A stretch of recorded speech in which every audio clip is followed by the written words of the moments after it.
Imagine a world where police treat Black and Brown people fairly, where police are held accountable and racial bias in our criminal justice system no longer exists, where governments are focused less on policing crime and more on solutions that address the root causes of violence, like poverty, education inequity, and childhood trauma.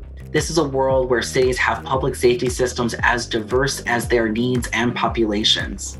Hi, I'm Philippe Cunningham, Minneapolis City Council member representing the 4th Ward in North Minneapolis. I decided to run for elected office because I wanted to be the change I wanted to see in my city for so long. As a local legislator, my job is to represent the needs of my ward in our city's government, and I've been really busy lately. Since May, countless activists, organizations, and ordinary people have taken to the streets all over the country and the world to protest police violence and systemic racism. So, what's next?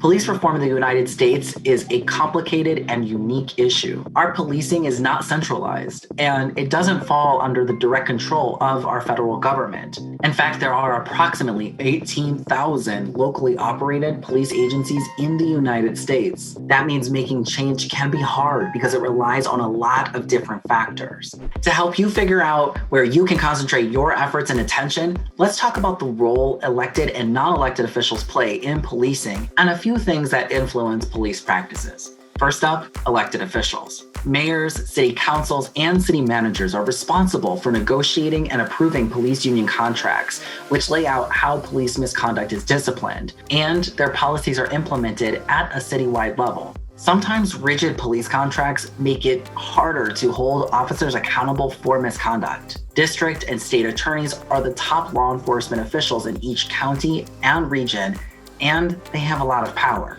For example, they work very closely with police to review arrest records, and they help set law enforcement priorities.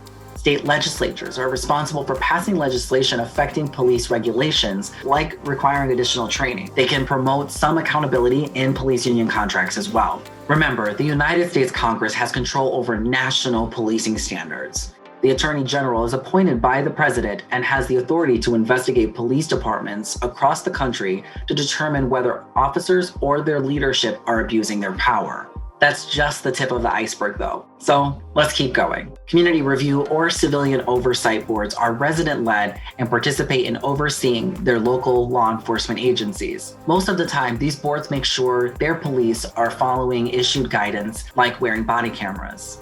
They play an important role, but only to a certain extent. For example, in my city's contract and Minnesota state statute, civilian oversight boards aren't allowed to discipline officers. Only our police chief can. Lately, you've probably been hearing a lot more about police unions. These unions and their leaders are elected by police members and are protected in their roles. Through collective bargaining, they can limit the extent to which police chiefs or state legislatures can make sweeping changes in departments. They can be a major barrier to changing police contracts. Right now, you may be thinking it's great to know some of these roles and factors that influence police practices, but how can we actually change them? All of these positions and groups interact differently depending on where you live, which means that it can be tricky to implement real change. For example, if your mayor supports banning chokeholds, but your city council isn't able to work with police unions to change their contract, it's extremely hard to make progress. Keep in mind, police manuals and training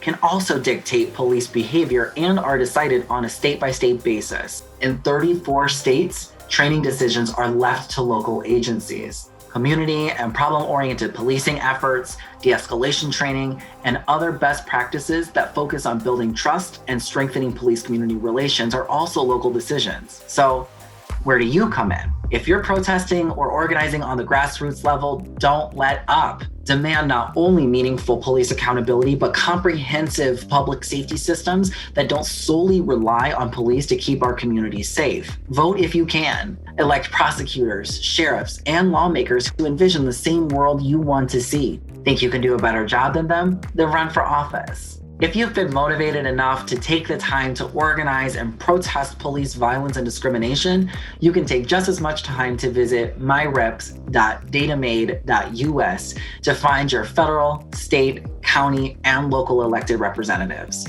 Understanding how your community works is a great way to empower yourself and others to take action. Change often comes in fits and starts, but if we all work together, we can build more just and equitable communities for generations to come.